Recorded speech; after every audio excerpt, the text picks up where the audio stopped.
Now we are going to study two-point perspective using this image. Unlike one-point perspective, here we have two vanishing points both placed on the horizon line. In one-point perspective, the vanishing point is usually centered. In two-point perspective, however, the 2 points are generally located at the far ends of the horizon. This system allows us to draw objects seen at an angle. For example, this house isn't seen from the front, it is slightly turned. Earlier, when we look at the photos in one-point perspective, such as a road or the train tracks, we were facing the scene directly, and those are typical examples of frontal perspective, one-point perspective. And now let's analyze this new image and see how two-point perspective works. We can start by placing the horizon line, which will be roughly here. That corresponds to the viewer's eye level. Say someone is standing by the lake and looking at the house. We can imagine their eyes are at about this high. As mentioned earlier, the two vanishing points are located at the ends of the horizon line. From these points, we can draw vanishing lines to help construct the house. For example, the yellow line shows us how to draw the bottom edges of the house. The windows on the right side also follow this vanishing line. On the left, I can use one vanishing line for the first window and could draw another one for the second one that is a little higher. And I could draw another vanishing lines for the bottom of these two windows. We could add more lines, but these are enough for example. However, the roof follows a different slope and I wouldn't be able to work on it using vanishing lines that go from these vanishing points. I would have to draw a vertical vanishing line, but we'll see that later in the part of the course about slopes and how to create roofs, etc. and how to do that. In two-point perspective, all the elements placed between two vanishing lines keep the same actual size, just like in one-point perspective. However, the closer the elements get to a vanishing point, the smaller they appear. That's the case here, for example, with the wall of the house. With the purple arrows, we can see what I want to point out. It looks like the wall gets smaller as it gets closer to the horizon line, but in reality, this wall is the same all the way along. And it's the same with the windows. It seems like they get smaller and smaller as they get closer to the horizon line and thus to the vanishing point, but in reality, all these windows are the same size. Lastly, as we can see with the blue lines, in two-point perspective, only the vertical lines remain parallel. There are no true horizontal lines anymore, as we had with the train tracks in one-point perspective, for example. All the former horizontal lines now converge toward a vanishing point, so they appear slanted. Only the vertical lines stay perfectly straight and parallel to one another. Now let's move on to practice and see how to work with two-point perspective. We'll train using boxes just like we did with one-point perspective before doing a small demonstration and a simple subject together. Of course, I encourage you to do everything I do at the same time in order to fully absorb everything covered in the lesson and make it second nature, something that becomes truly obvious to you. Now let's see how to work with two-point perspective. I have already drawn my horizon line on the page, as you can see. I am placing my two vanishing points at the end of the horizon line, because if I place them too close together as I showed you just right now with the marker, it creates a phenomenon called distortion, and the faces of the object won't be represented correctly. So now I have my two vanishing points in place. As we saw during the earlier analysis, when working in two-point perspective, we are viewing our cube or box at an angle. It is turned and no longer facing us directly like it was with one-point perspective. So whenever we see a face turn like this, we will automatically work in two-point perspective. Sometimes the vanishing points are extremely far apart, even off the page. That could have been the case with the photo we saw earlier. The vanishing points were quite distant. In those situations, there's a special technique we will learn later in the course to help us adapt. So let's begin. To start, I am drawing a vertical line because, as we have seen, in two-point perspective, vertical lines stay straight. This vertical line will define the height of my box.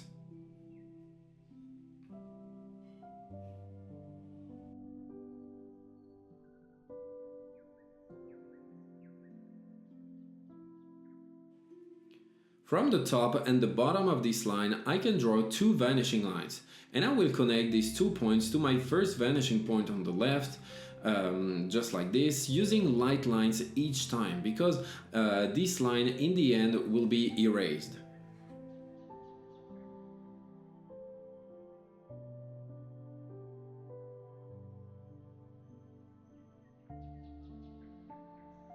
Now that I have drawn the vanishing lines on both sides, I can add the other vertical lines of my box. So I will have one on this side and one on the other. And just like in 1 point perspective, to draw these vertical lines, I place them between the vanishing lines I've already drawn. And these 3 vertical lines are parallel to each other. Now to draw the bottom of my face, since my cube is above the horizon line, I can see the underside of it. We might be tempted to simply connect the points like this, as I'm showing you with the pencil, but no, once again we need to use the vanishing points. So I connect this corner of the box to one vanishing point and the other corner to the other vanishing point, and that way I can close off the bottom of my box by following the vanishing lines until they intersect, and this gives us a properly proportioned box in 2 point perspective. Now let's draw a second box, but this time placed below the horizon line. If it is below the horizon line, that means we can see the top of it. I have drawn this vertical line, then I connect its end points to the vanishing points, lightly as always, so that the vanishing lines can be easily erased later. Then I go over the lines I need to define the outline of my box. And now all that is left is to close it with the top face, which is visible from above. You might wonder which vanishing point I should connect this corner to. I'm not going to connect it to the left vanishing point because I already have a line going in that direction, so I connect it to the right one instead. Hence that's the same here. Since I already have a line going to the right vanishing point, it makes no sense to draw another one in that direction, so I will connect it toward the other vanishing point, the one on the left. And at the intersection of these two lines, the face will be complete. Then I can go over the final lines like this. At first, this perspective technique can seem a bit strange, and you might wonder where to connect this vanishing point each time, how to proceed, which way the face should go. It can seem a bit confusing. That's why I really encourage you to practice drawing dozens and dozens of boxes like this. At least it will soon feel very familiar, and you will do it instinctively without even needing to think. You won't have to ask yourself if there's a diagonal line, whether the vertical line should be straight or not, or whether you are seeing the bottom or top face when it is above the horizon line. It is true that at the beginning you might ask these kinds of questions, which is why practicing over and over again will help you feel really comfortable with it, because I understand it can be confusing at first. Now let's move on to something else. Let's say I want to draw a box of the same height as this first one.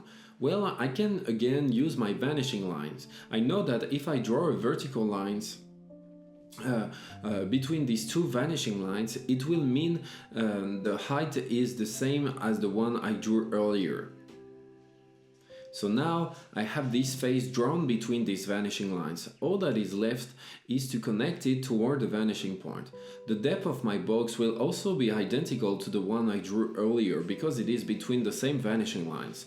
Now I know that where these lines intersect marks the end of my box, and from there I can draw a vertical line and finally close off my box just like this.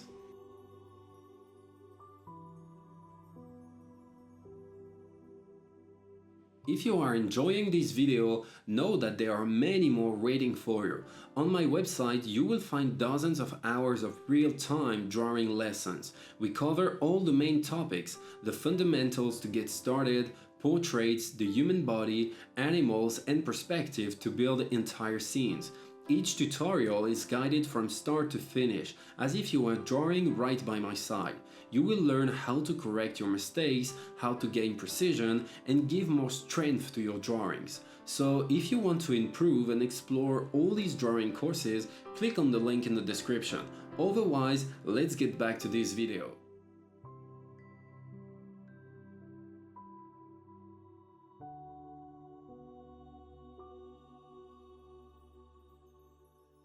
In a moment, I will show you more examples that you can reproduce on your own paper. Feel free to pause the video so you can redraw the same boxes I just did.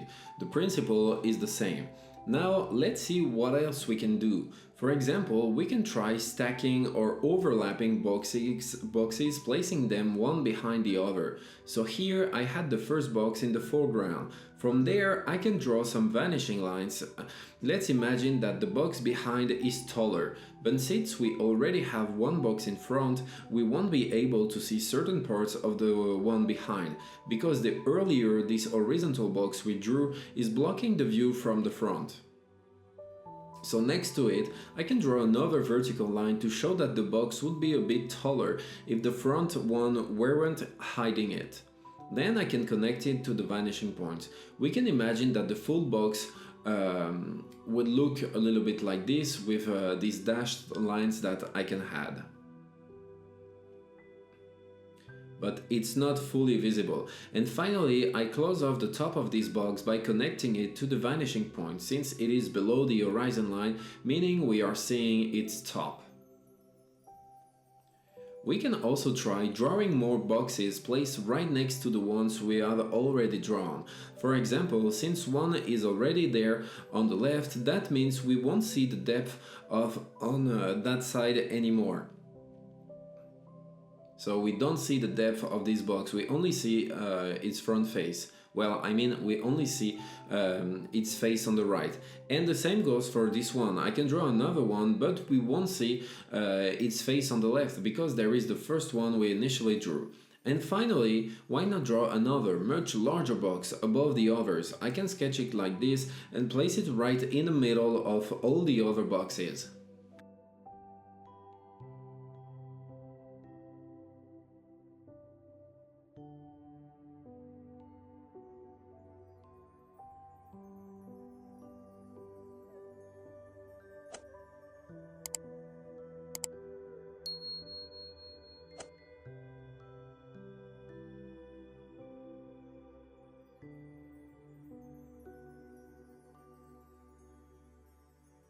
So now I have this large box drawn. As you can see, it is the small box on the left that is currently in front of it. But if I want to make it so that the large box appears in front instead, I am going to erase part of the lines from the small box on the left, and then I will draw the full outline of my larger box like this.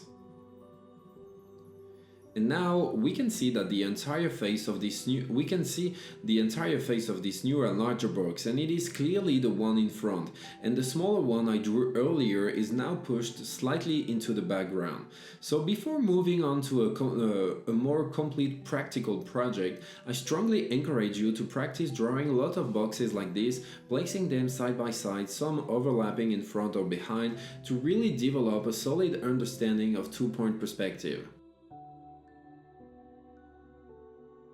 We are now going to work on a very simple two-point perspective landscape. As you can see, I have drawn my horizon line and we are ready to start.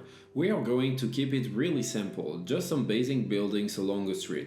No rooftops with complex slopes over angles. We'll stick to very straightforward forms. So I place my vanishing points at the edges of the page. And let's get started. So I can draw a vertical line that represents the height of my building. I place it roughly on the horizon line. Then from it, I will draw my vanishing lines heading toward the vanishing points. When you draw the vanishing lines, remember to draw these vanishing lines very lightly so that your pencil marks won't be visible later on. My horizon line is drawn in green here to make it more visible for you, but it's a line that should eventually disappear, so make sure to draw it very lightly with a pencil.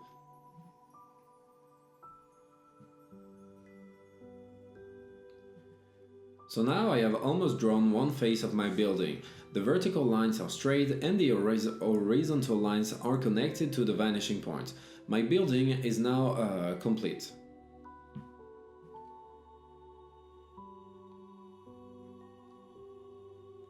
Now, let's say I want to add a floor to it. I position myself at this spot and draw a line toward the vanishing point, but I stop it at the edge of the building. With practice, you will see that there's no need to overload your drawing with vanishing lines. Just drawing lightly toward the vanishing point and stopping where needed is enough. And with experience, you might not even need to use a ruler to connect everything. You will be able to do it naturally just by visualizing it. And so I'm going to shade a little bit this element in blue in the building, and we'll move on to something new.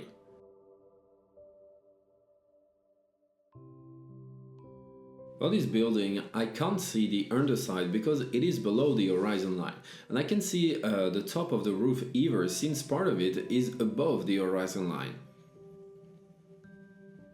Now, let's say I want to add some details to my building, like windows, and I want those windows to be aligned. So I can start by drawing one here and then a second one over here, and they will both follow the same vanishing line. Next, I draw a vertical line to define the height of my window.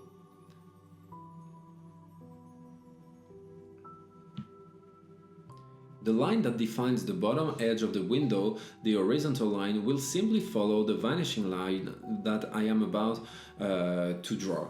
Here, the vanishing line is almost straight with only a slight angle since we are close to the horizon line. If I had drawn a window farther down in this area, the angle would have been much steeper. So now I have drawn the bottom part of the window, and I can extend the line to draw the next one like this. And finally, I can do the same thing on the other side of the building. So I draw a vanishing line toward the opposite vanishing point since I am now working on the other face of my building. Then I can shade the windows a little, and that's it. Later in the course, we will learn how to replicate elements at exactly the same size, but for now, we will just focus on drawing windows like this.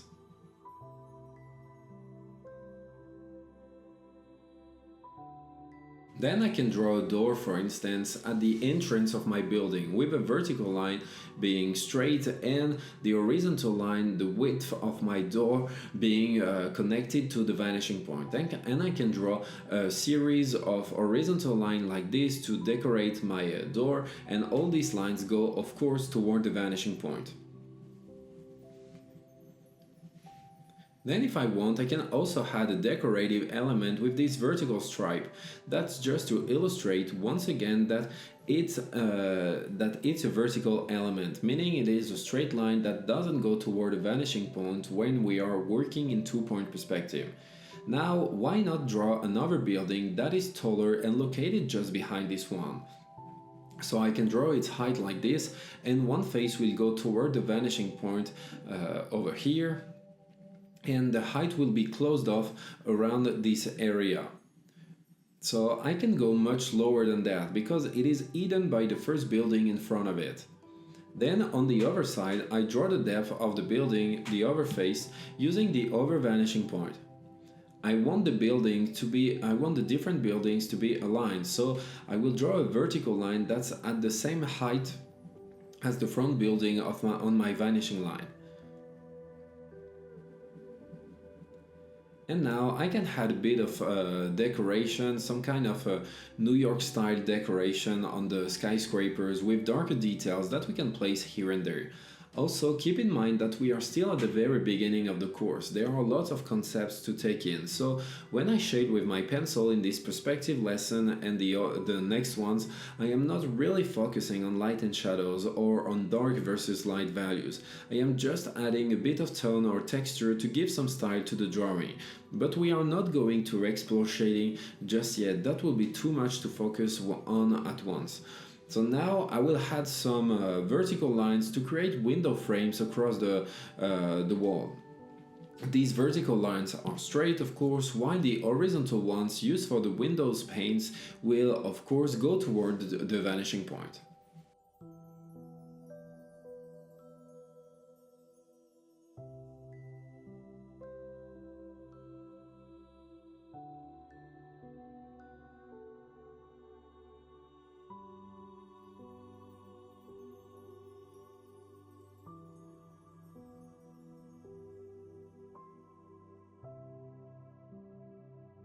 Alright, we have now finished the second building. Now I am going to draw another one, which will be smaller than the first. I still want it to be a line, so I place it on the same vanishing line for the bottom part. And since it is smaller, I make sure its height stops here. So now we have a shorter building. Its overface isn't visible because it is hidden behind this building. If that front building weren't there, we would see it. In the same way, if I had made this smaller building taller, we probably would see part of the overface, but since it is shorter than the previous one, we don't. So next, I could arrange a last glass window like this with multiple panes. So I draw vertical lines and then horizontal vanishing lines to define the shape of the window like this.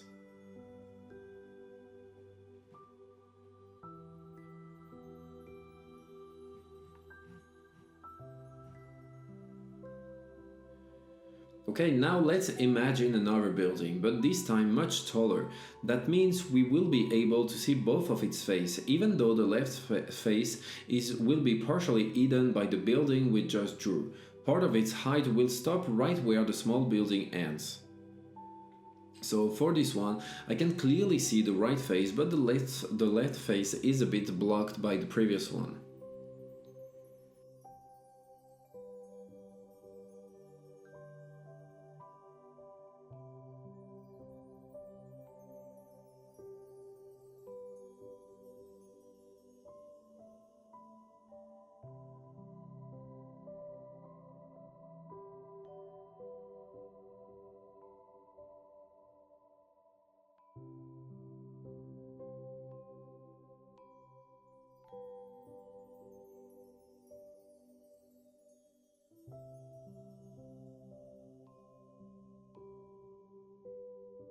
You will notice that I am using a ruler to draw all the vanishing lines, even the very small ones, but after a while, like I am doing now, you can start to imagine those vanishing lines without needing to draw them each time, especially for very short lines like these ones, where precision isn't as critical as when you are drawing longer vanishing lines.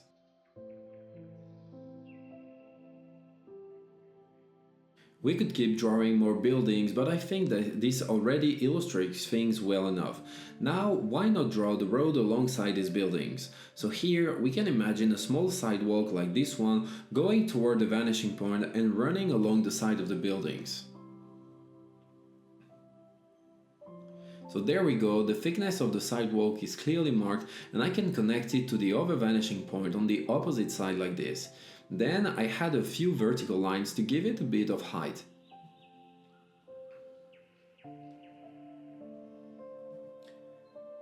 Now I can draw another thicker line to mark the street. Just like the sidewalk, I connect it on both sides toward the vanishing points. As for the street itself, we can imagine the dashed lines running down the center like this, getting smaller and smaller as they approach the horizon line and the vanishing point. Just like in one-point perspective, we could use a multiplication method to make all the dashes the same size, but we will cover this multiplication technique later on. Now I can also draw a tree, and this tree is in front of the buildings. It is closer than the buildings and the roads, so it would partially block both if we were shading properly. So now I have this tree, and if I want to draw a whole row of them, I can use vanishing lines again. So I will draw one from the base of the tree, another from the top, and a third one from the top of the trunk. That way I can keep the trunks roughly the same size. This lets me draw a series of trees along the road, and that will wrap up this little demonstration. We have actually covered quite a bit here. It's a great practical exercise that I really encourage you to try if you want to master two-point perspective. So thank you for watching and see you next time with another tutorial.